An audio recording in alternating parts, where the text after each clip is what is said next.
If you've got money sitting in savings and feel like you should actually be doing something with it, this video's for you. And you've probably asked yourself, is $5,000 even enough to start? What if you buy in and the market drops the next week? What if you pick the wrong fund and lose it all? Fidelity gives a beginner with $5,000 something like 300 different funds to choose from. You actually only need 2. This whole video tells you which 2, why those 2, and how to put the money in by Friday. In this video, I'll take you through all of it, what these 2 funds actually are, how to open the account, get your $5,000 in and buy them, plus the one setting worth flipping first. There's also a catch. These 2 funds are free to own, genuinely free, but there's a string attached that nobody mentions. I'll show you what it is and whether it should change anything for you. By the end, I'll show you how that one-time $5,000 would reach $227,000 without ever adding another dollar.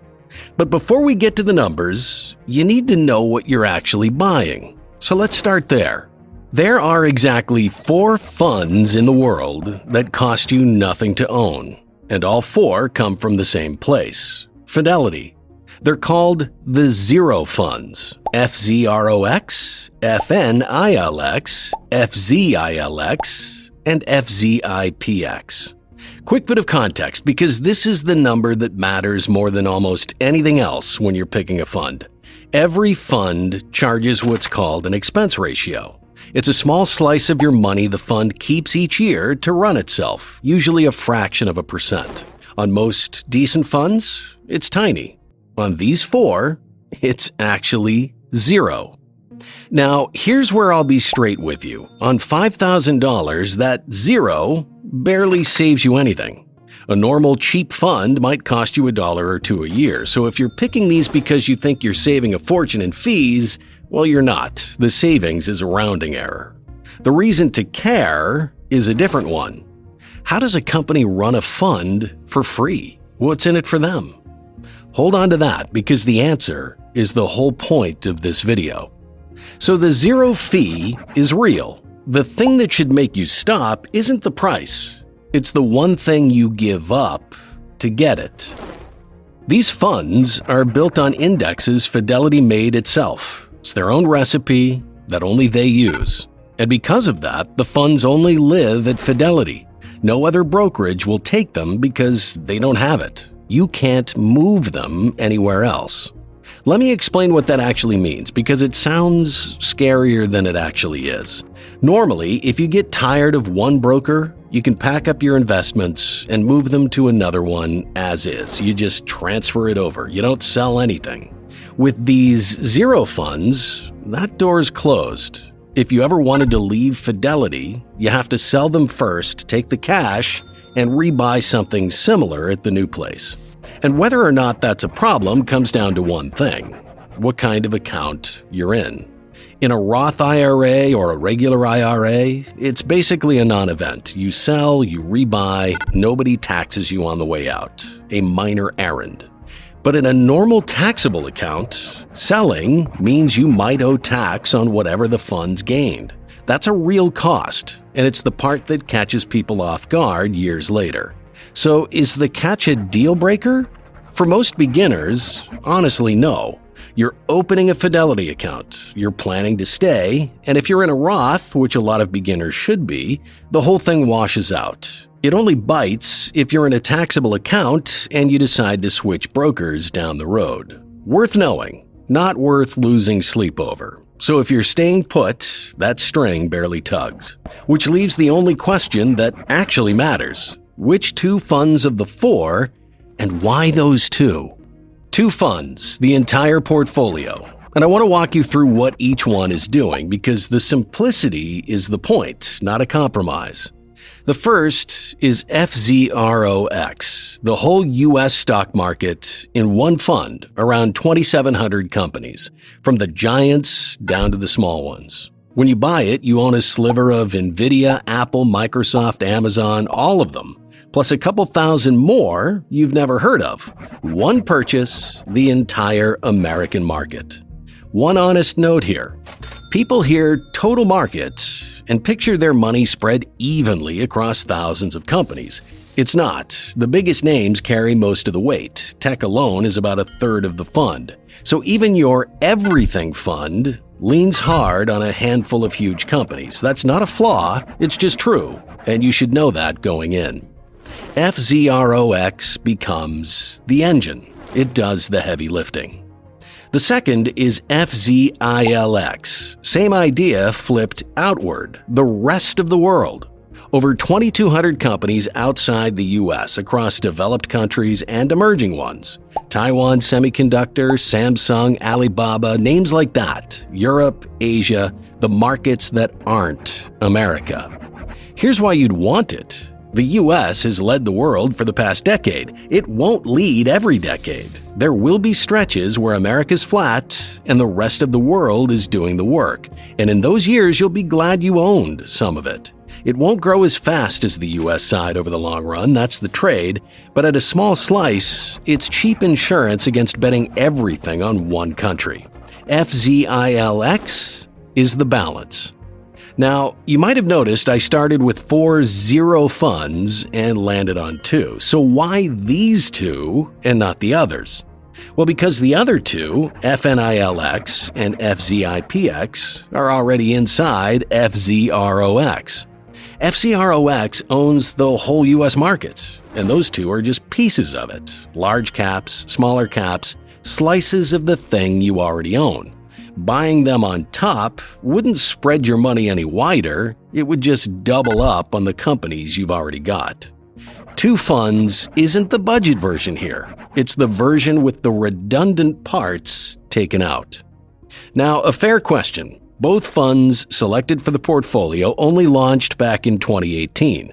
So when someone tells you a fund survived the 2008 crash, well, that's not these. These weren't born yet. But the markets they track have 100 years of crashing and climbing back. These funds are just a newer, cheaper way to own those same markets. The history lives in what's inside them, not the fund's birthday. So how do you split the $5,000? Good question. 80% into FZROX. That's $4,000 because America is the engine and you want most of your money there. The other 20%, $1,000, goes into FZILX for the rest of the world. Enough to matter, not enough to create drag. Run the 2 together and the blend lands at a 1.2% dividend yield, an 8.97% dividend growth rate, and an average annual appreciation of 12.85%. And that last number, the appreciation, is what does most of the heavy lifting over 30 years. Okay, we're about halfway in. You've got the 2 funds, and you know the one catch that comes with them.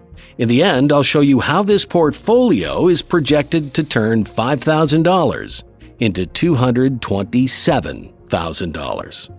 But a portfolio you understand still isn't a portfolio you own. So let's get the money in. How to buy. This is where beginners freeze, not on picking the funds, but on actually hitting the button. The money's sitting in the bank, the plan's ready, and they stall for 3 weeks. So let's just walk through it in 3 easy steps. 1. Open a Fidelity account. It has to be Fidelity specifically since these funds don't exist anywhere else. That's the catch from earlier showing up again. It's free, no minimum, takes about 10 minutes online. Your name, your address, your social security number, a bank account to link, and that's it. 2. Move your $5,000 over. You transfer it from your bank, and it usually takes a day or 2 to land. It just sits there as cash until you're ready, so nothing's invested just yet.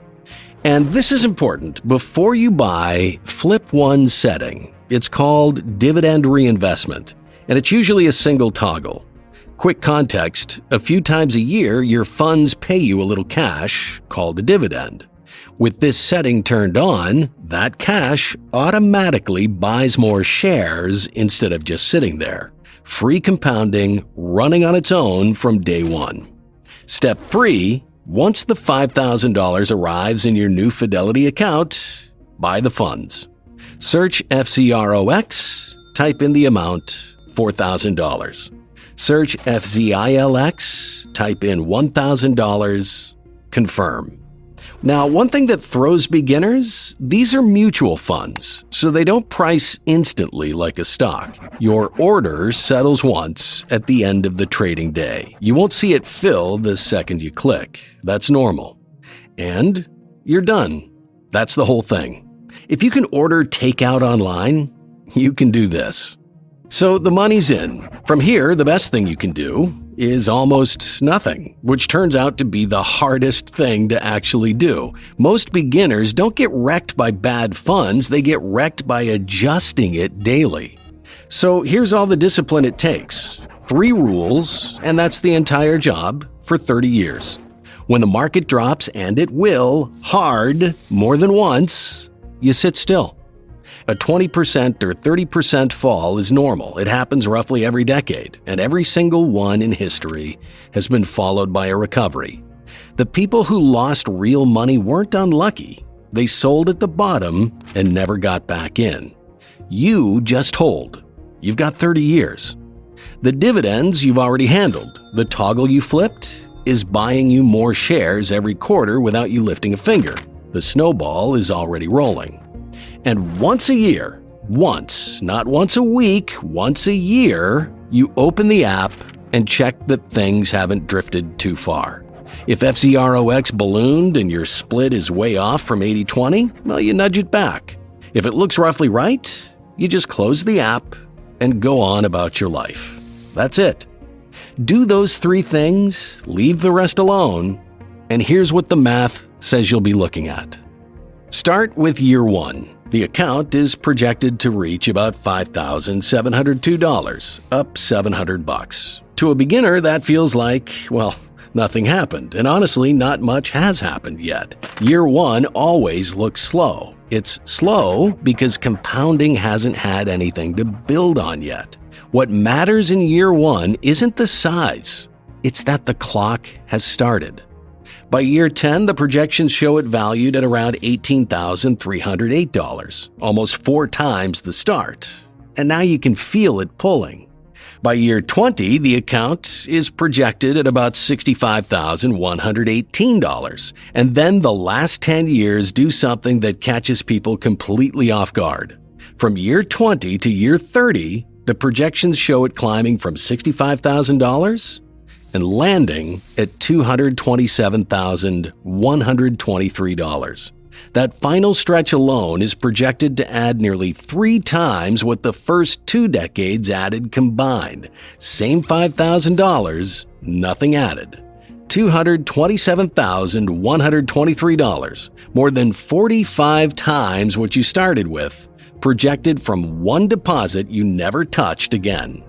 And of that $227,123, only your original $5,000 came from you. The rest, about $22,000, is projected to come from the market. Around $213,000 of it, straight growth, and roughly $8,500 from those reinvested dividends, the toggle you flipped on day 1, working in the background for 30 years.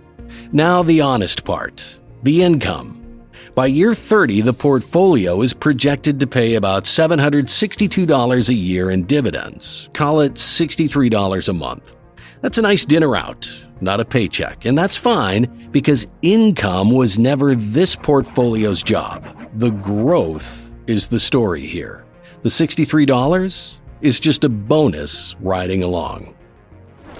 But what if income was the whole point, and you didn't even have $5,000 to start? I'll show you how $25 a week is projected to build a $700,000 portfolio that pays over $5,000 a month in income. That video is on screen right now.